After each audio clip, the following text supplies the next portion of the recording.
Those of you who are regulars at the Bocas Lit Fest know that this Thursday morning event in the old fire station, which is the festival's main stage, is traditionally a tribute to a significant writer of the past.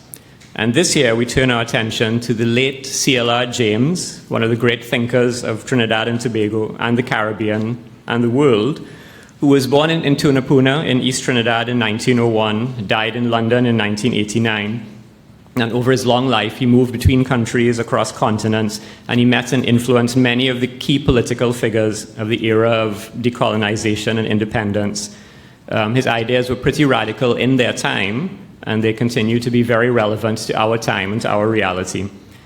Now, James wrote about many subjects, historical, political, cultural, but I think his best-known book, and certainly his most popular book, must be his classic study of cricket, Beyond a Boundary, published in 1963.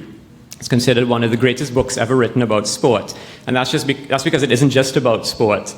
Rather, James used the game of cricket and the traditions of cricket as a lens to investigate race and class in the Caribbean and his own intellectual formation as a young man. So there's an episode in the book where James recalls a figure from his childhood, Cousin Cudjo, who was a blacksmith who also had what James calls a curious career as a cricketer. So here to read from this episode in Beyond a Boundary is someone who shares James's legendary passion for cricket. That is Dr. Nigel Camacho, the former member of the TNT Cricket Board and the chief cook and bottle washer of the famous Trini Posse, probably the most enthusiastic and dedicated fans of West Indies cricket in existence. So please welcome him.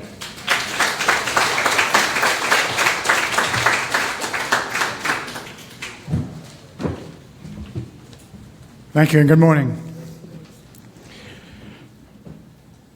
2 doors down the street was Cousin Cudjo, and a mighty man was he. He was a blacksmith, and very early in life, I was allowed to go and watch him do his fascinating business, while he regaled me with stories of his past prowess at cricket and political observations on Matthew, Jones, and the Tunapuna CC. He was quite black, with a professional chest and shoulders that were unusually scantily covered as he worked his bellows or beat the iron on the forge. Cudjo told me of his unusual career as a cricketer. He had been the only black man in a team of white men. Wherever the white men went to play, he went with them.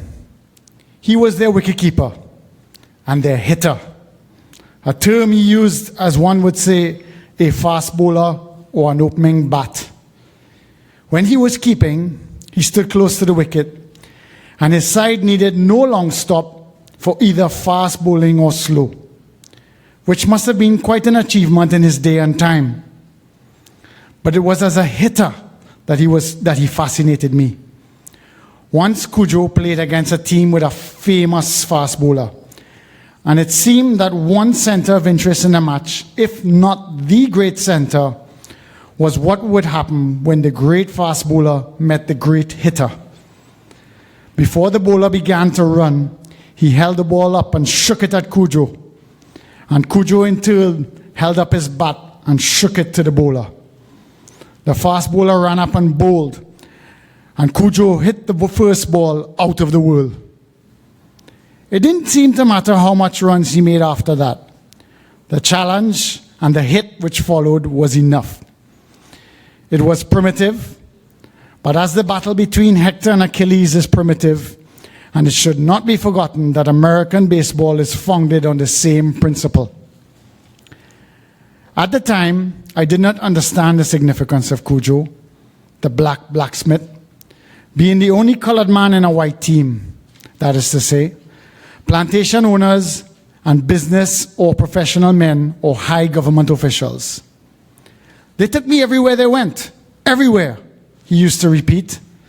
They probably had to pay him and also to sponsor his presence when they played matches with other white men.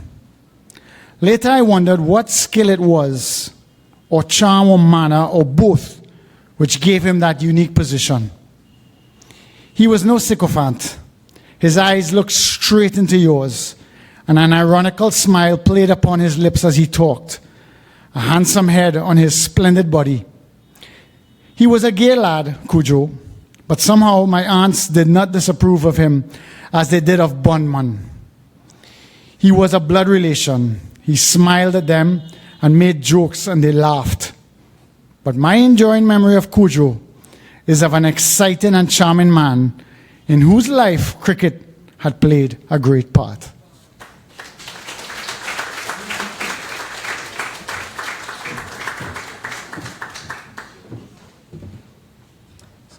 Thank you, Nigel Camacho.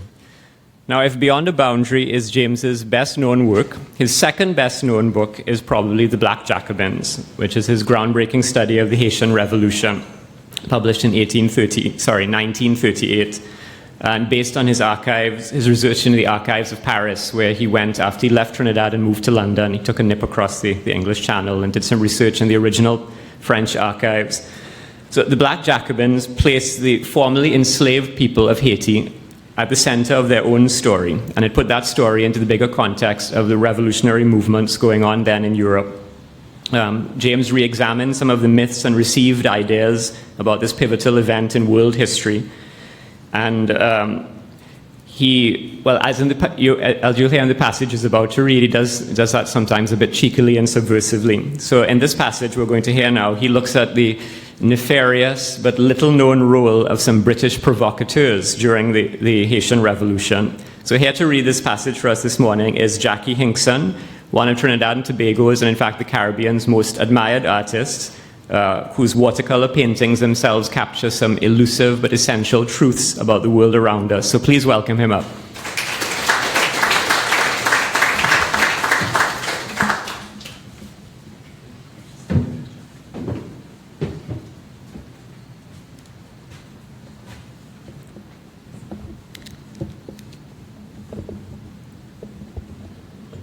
Thank you. An excerpt from Black Jacobins. Early in the new year, 1805, the whites in Haiti were massacred by the orders of Dessalines. All histories are full of this. A representative of the British government once threw it in the face of the Haitian delegate at a meeting of the League of Nations.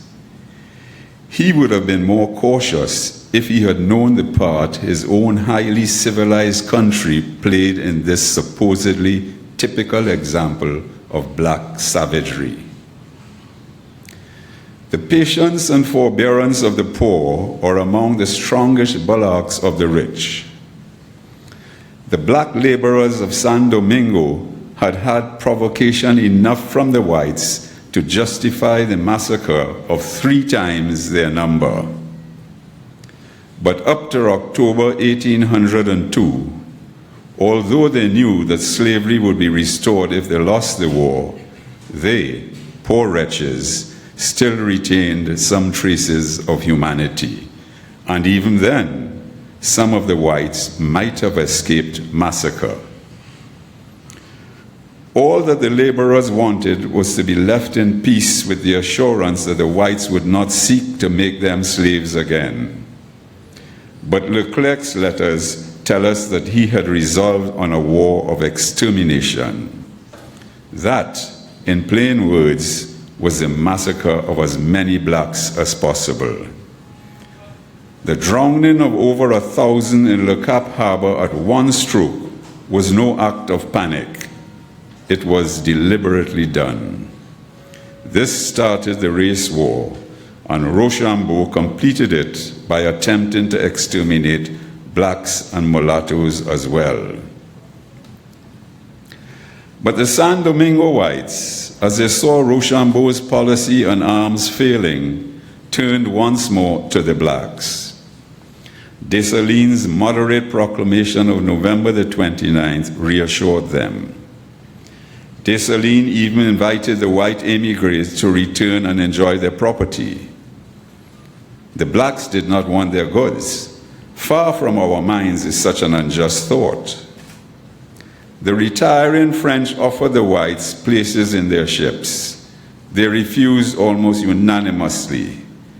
Abominable hypocrites as they were, Now that their last bid for supremacy had failed, they were willing to accommodate themselves to an independent black state.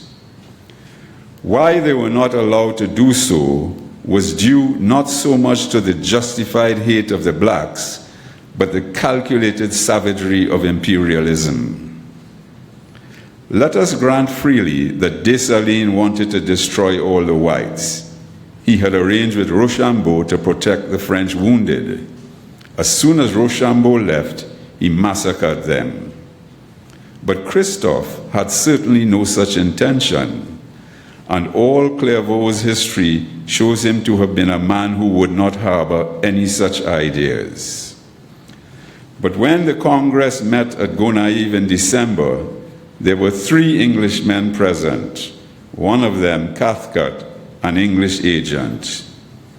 They swore that the English would trade with San Domingo and accord their protection for its independence only when the last of the whites had fallen under the axe. These civilized cannibals, in their greed for trade, wanted to drive a wedge between Haiti and France to break all possibilities of unity. And instead of using their influence in the right direction, chose to make these propositions to a people exasperated by centuries of provocation and strained to breaking point by Leclerc's invasion and Rochambeau's cruelties. This is one of the most infamous and unjustifiable crimes in all this wretched history. Though there is no evidence, the Americans were probably in it too. And through Leclerc's campaign, they took the part of the blacks, accused Leclerc of crime, treason, assassination, and sacrilege, wrote in their journals of his perfidious machinations towards the unfortunate Toussaint, and generally were consumed with that virtuous indignation characteristic of the Anglo-Saxon capitalist whenever property or profits is in danger. That the great majority of the British people would have revolted in horror from such barbarism, there is no doubt, as the vast majority of Frenchmen after 1794 disapproved of slavery. But today, as then, the great propertied interests and their agents commit the most ferocious crimes in the name of the whole people and bluff and browbeat them by lying propaganda. Fin.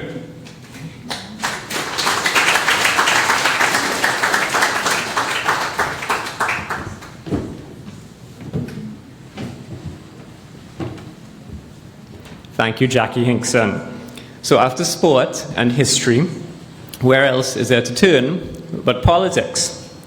So in 1956, a very important year in Trinidad and Tobago's own political history, C.L.R. James wrote an essay called "Every Cook Can Govern," subtitled "A Study of Democracy in Ancient Greece and Its Meaning for Today." This essay demonstrates James's prodigious knowledge and his commitment to a form of democratic government where all can participate equally, which is an ideal we are still striving for. So here to read an excerpt from "Every Cook Can Govern" is Joan Yuille-Williams, a former senator in the Parliament of Trinidad and Tobago, former government minister and deputy political leader of the People's National Movement. Please welcome her.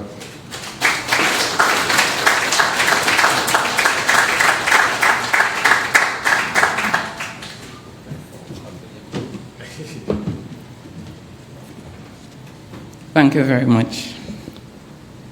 It's the political part I was a little bit nervous about. Permit me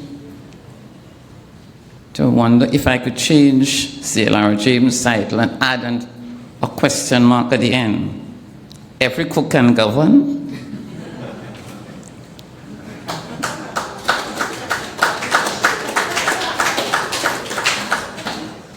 I'll return to C.L.R. James. Every cook can govern. This has always been an important question. But at the stage of society that we have reached, it is the fundamental question. What kind of a man was this Greek democrat? Karl Marx has stated that the future type of man, the man of a socialist society, will be a fully developed individual, fit for a variety of labors, ready to face any change of production, and to whom the different social functions he performs are but so many modes of giving free scope to his own natural and acquired powers. Here's how Pericles, one of the greatest statesmen of the Greek democracy, described the ordinary Greek citizen. Taking everything together then, I declare that our city is an education to Greece.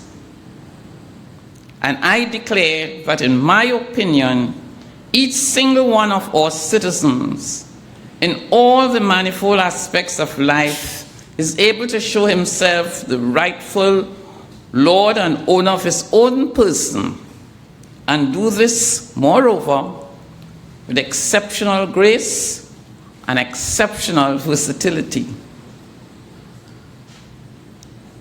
Marx and all the men who have written of a society of democracy and equality had to place it in the future. For our Greek, this conception of the citizen was not an aspiration, it was a fact. The statement occurs in perhaps the greatest of all Greek statements on democracy, the speech of Pericles on the occasion of the funeral of Athenians who had died in the war. The Greek democrat achieved this extraordinary force and versatility because he had two advantages over the modern democrat. The first was that in the best days of democracy, he did not understand individualism as we know it. For him, an individual was unthinkable except in the city-state. The city-state of democracy was unthinkable except as a collection of free individuals. He could not see himself or other people as individuals in opposition to the city-state. That came later when the democracy declined. It was this perfect balance, instinctive and unconscious, between the individual and the city-state, which gave him the enormous force and enormous freedom of his personality. Another great advantage of the Greek democrat was that he had a religion. The Greek religion may seem absurd to us today, but any serious study of it will show that it was as great an example of their genius as their other achievements. Religion is that total conception of the universe and man's place in it, without which a man or a body of men are like people wandering in the wilderness. And the religious ideas of a people are usually a reflection and development of their responses to the society in which they live.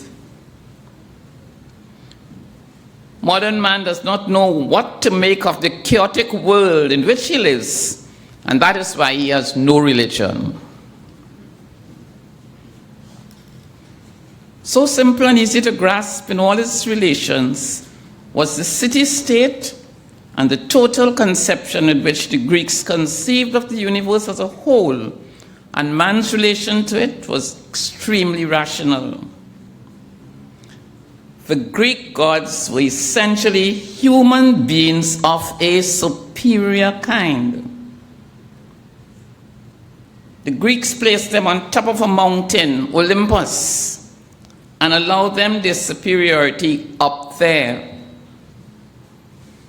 But if any citizen looked as if he was becoming too powerful and might establish himself like a god in Athens, the Athenian democracy handled it very easily. They held a form of referendum on him, and if citizens voted against him, he was forthwith banished for 10 years. Though when he returned, he could get back his property.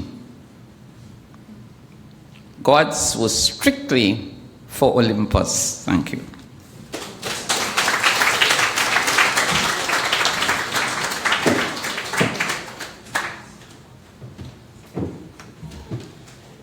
Thank you very much, Joan Yuille-Williams. When politicians lose elections these days, we don't banish them for 10 years. But you know, there's a whole constitutional reform kind of movement in the air. Maybe it's something we need to think about. I don't know. So, from ancient Greek democracy to party politics in the West Indies, which is the title of a book James published in 1962, in which he took a hard look at the mass nationalist movements in the independence era. And in the passage we'll hear now, James questions the motives of the politicians of his time, no holds barred. Former Port of Spain Mayor Louis Leasing is also well known for not pulling his punches, and he's an author himself. In fact, he'll be reading at this year's festival from his latest book. But this morning he's here to read from C.L.R. James, so please welcome him.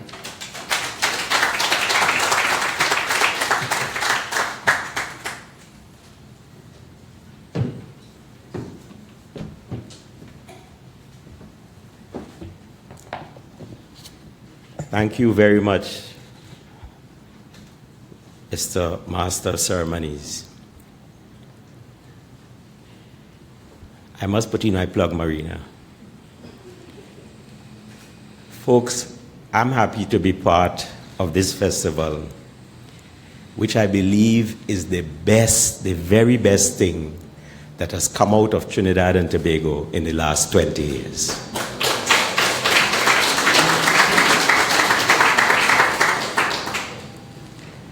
I wish to point out,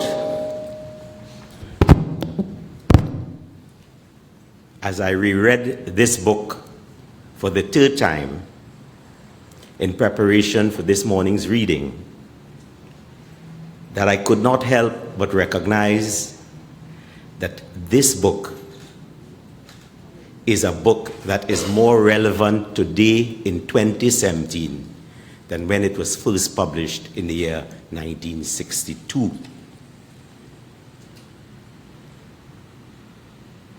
This text, this book in particular, when I first consumed it way back when, caused me, an ardent disciple of Dr. Williams and the PNM, to begin the important process of looking much closer at what the PNM was at that time, but more critically, what it ought to be.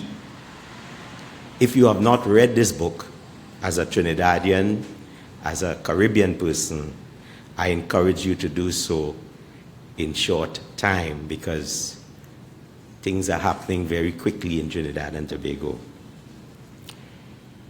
Just to elaborate, the reading is taken from chapter 5, and the title of the chapter is Social Groups and the Political Process. And I am reading from pages 124 to 125 with an additional paragraph on page 126. And it focuses on the middle class in our region with some focus on Trinidad and Tobago. Let us stick to the class, and this is James now, the class from which most of our politicians come and from which they get most of their views on society and life. All these politicians' excitement about independence, and this is 1962, is not to be trusted. In recent years, the middle class have not been concerned about independence. They were quite satisfied with their lives they lived. I never saw or heard one of them around the politicians who is actively for independence, I can say and dare not be challenged that in 1959, one man and one only was for independence, Dr. Williams. I do not know one single West Indian politician who supported him except for some non-committal phrases. You cannot speak with too much certainty of a class unless you have made or have at your disposal a careful examination. But of the politicians, I'm absolutely certain. Independence was not an integral part of their politics. The evidence for this is overwhelming, and at the slightest provocation, I shall make it public. Here's James threatening what he is going to do to these middle-class politicians. 1962. The drive for independence now is to cover up the failure of the Federation. If you watch the social connections of the politicians and the life they live, you will see why their politics is what it is. I do not know any social class which lives so completely without ideas of any kind. They live entirely on the material plane. You want me to repeat that? I do not know any social class which lives so completely without ideas of any kind. They live entirely on the material plane. In a published address, Sir Robert Kirkwood quotes Vidya Naipaul, who has said of them that they seem to aim at nothing more than being second-rate American citizens. It is much more than that. They aim at nothing. Government jobs, and the opportunities which association with which the government gives allows them the possibility of accumulating material goods. That is all. 62, 2017, same story. Read their speeches about the society in which they live. They have nothing to say, not one of them. They promise more jobs and tell the population that everybody will have a chance to get a better job. They could not say what federation meant. They are unable to say what independence means. Apart from the Constitution and the fact that now they will be governed without colonial office interventions, they have nothing to say. They are dying to find some communists against whom they can thunder and so make an easier road to American pockets. Well, nothing has changed. What kind of society they hope to build, they do not say because they do not know. Their own struggle for post and pay, their ceaseless promising of jobs, their sole idea of a national development as one where everybody can aim at getting something more, the gross and vulgar materialism, the absence of any ideas of elementary originality of thought, the tiresome repetition of commonplaces aimed chiefly at impressing the British. This is the outstanding characteristic of the West Indian middle class. The politicians they produce only reproduce politically the thin substance of the class. Let us stay here for a while. These people have to know what they are. Nobody except our novelist is telling them. We live in a world in the throes of a vast reorganization of itself. The religious question is back on the order of discussions. 2 world wars and a third in the offering. Nazism, Stalinism have made people ask, where is humanity going? Some say that we are now reaching the climax of that preoccupation with science and democracy, which well over 150 years ago substituted itself for religion as the guiding principles of mankind. Some believe we have to go back to the religion. Others that mankind has never made genuine democracy the guiding light for society. Freud and Jung have opened depths of uncertainty and doubt of the rationality of human intelligence. where the West Indian middle class with all its degrees stand on this. I want to reread that. Where the West Indian middle class with all its degrees, I will put in certification, stand on this. Who is for who? Who is against? Who even thinks of such matters? Nobody knows. They think they can live and avoid such questions. You can live, but in 1962, you cannot govern that way. I want to digest and interject here just for thoughts. In 2017, you can live, but you cannot govern this way. Are they capitalists? That is, do they believe in capitalism, socialism, communism, anarchism, anything? Nobody knows. They keep as far as they can from committing themselves to anything. This is the vitally practical matter. Are you going to plan your economy? To what degrees is that possible and compatible with democracy? To West Indian politicians, a development program is the last word in economic development. They never discuss the plan, what it means, what it can be. If they feel any pressure, they forthright baptize the development program as planning. So they move from a song position to a very unsung position. Where does the personality, literature, art, the drama stand today in relations to a national development? What is the relation between the claims of individuality and the claims of the state? What does education aim at? To make citizens capable of raising the productivity of labor or to give them a conception of life?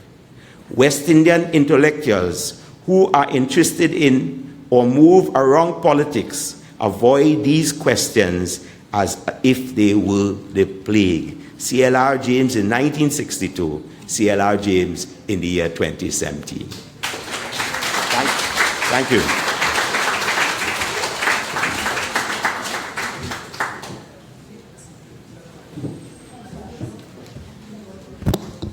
Well, I said he wouldn't pull his punches. So, for our final reading this morning, we're going to go back to the earliest stage of C.L.R. James's literary career, when he was a fiction writer. James published only one novel, but it's become a classic, Minty Alley, which is a vivid portrait of Port of Spain in the 1930s, a story of a group of men and women living in an urban yard setting and the various goings-on among them. Ken Ramchan, the eminent literary critic, called Minty Alley the decisive establishment of social realism in the West Indian novel, but it's also very entertaining. And this excerpt we're going to hear, which is mostly in the voice of the character Mrs. Rouse, captures the everyday speech of the city at that time as it describes an all too familiar domestic scenario. So here to read this excerpt is the accomplished actress Evelyn Caesar-Munroe, an actress of stage and film. She has appeared in works by everyone from Shakespeare to Walcott and Lovelace, and this morning she's going to bring the words of C.L.R. James to life for us. So please welcome her.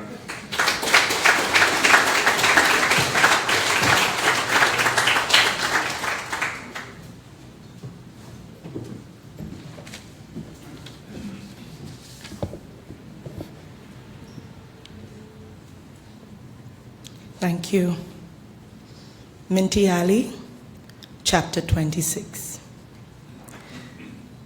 As Haynes was going quietly across the yard, Mrs. Rouse called out to him, "Mr. Haynes, you will not guess what happened here today." But there was no sign of anger on her face. Triumph, rather. "Mr. Benoit come back here this afternoon." "Benoit?" said Haynes. "Yes, Sir Benoit. Come right back like a dog to eat his vomit. But I knew he was coming, you know. He had to come. I drop off the car here about 1:30, and I come straight in. Well, as I reach to go up the step, I hear, 'Alice! Alice!' I turn round and see the man standing up in the yard. Mr. Haynes, you could imagine. From the day the man leave here, I haven't seen him up to that hour. You could have knocked me down with a feather, and if you had run a pin into me, I don't think you would have a drop of blood. Anyway, I pull myself together. God give me courage. And I ask him, what you want here? You are right here? And I watch him. He say, I come to see you. I tell him, go to your wife. She's the one you have to see now. And I turn my back on him and I walk into my bedroom. I sit down on the bed. I was feeling upset, you know. I was feeling upset, you know, Mr. Haynes. So I lean my head on the bed like that. Then I suddenly feel somebody standing over me. And when I look up, was he? Into the bedroom? Into the bedroom. You ever could imagine Mr. Haynes, that the bare face, that man so bare face. I face him stern. You have no right here, I say. I will call the police to put you out if you don't go. He say, yes, I know you will call the police. I hear you and the police very nice. Is that bring me up here today? Sergeant Parks, he mean, you know. I tell him, yes, I have a protector now, so don't think you could take advantage of me. He tell me he hear I was going to take somebody and he come to find out if it's true and not to do it. Imagine that man, Mr. Haynes. But that's not all I tell him. You not ashamed, Mr. McCarthy Benoit, to come here and come into this bedroom to ask me questions? Man, you ain't afraid God strike you down? He say, if God ain't strike he down already, he wouldn't strike me down again. I tell him, is your conscience pricking you now? But your troubles ain't begin yet, boy. Wait. He talk a little bit. Then he turned the conversation. He say, but tell me, Alice. Alice to my friends. I tell him, not you. He ain't say anything to that.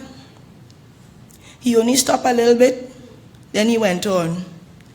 Tell me you're not going to take him. Mr. Haynes, I look at that man. All his big punch gone. His eyes red, his clothes dirty, his face with a lot of hair on it. I look, listen to me. He looked like a fowl that fall in a barrel of molasses. You know, Mr. Haynes, how bright Mr. Benoit used to be when he stepped out from here long ago. You know? Where rich? Yes.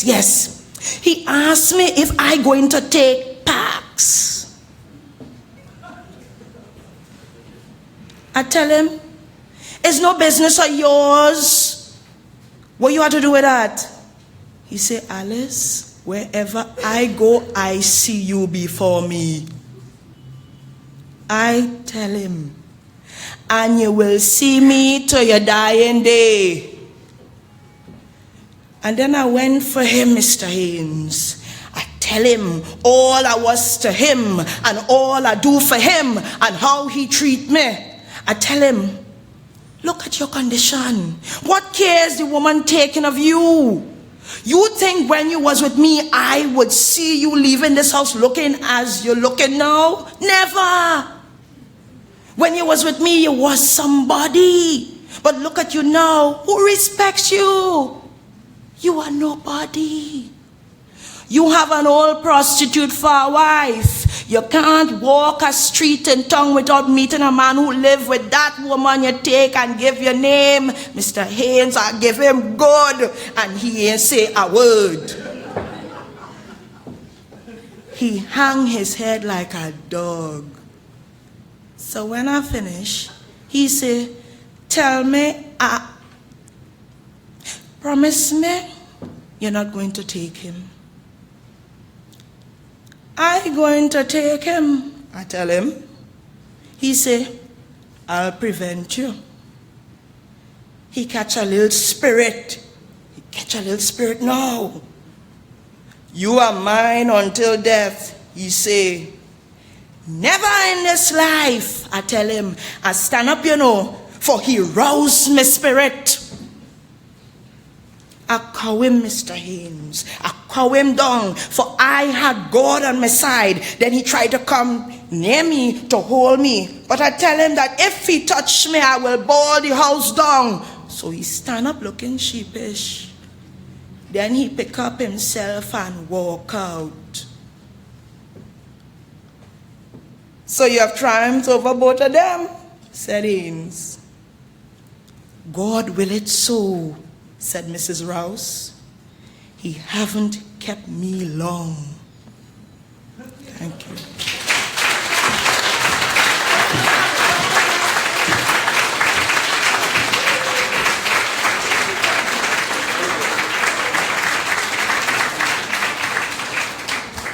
So thank you very much, Evelyn, and all of our other readers this morning for bringing James's words and ideas to life for us. But we are not quite finished with C.L.R. James, because this event this morning is just the first in a series of 4 dedicated to C.L.R. James and his legacy, all happening today at the festival.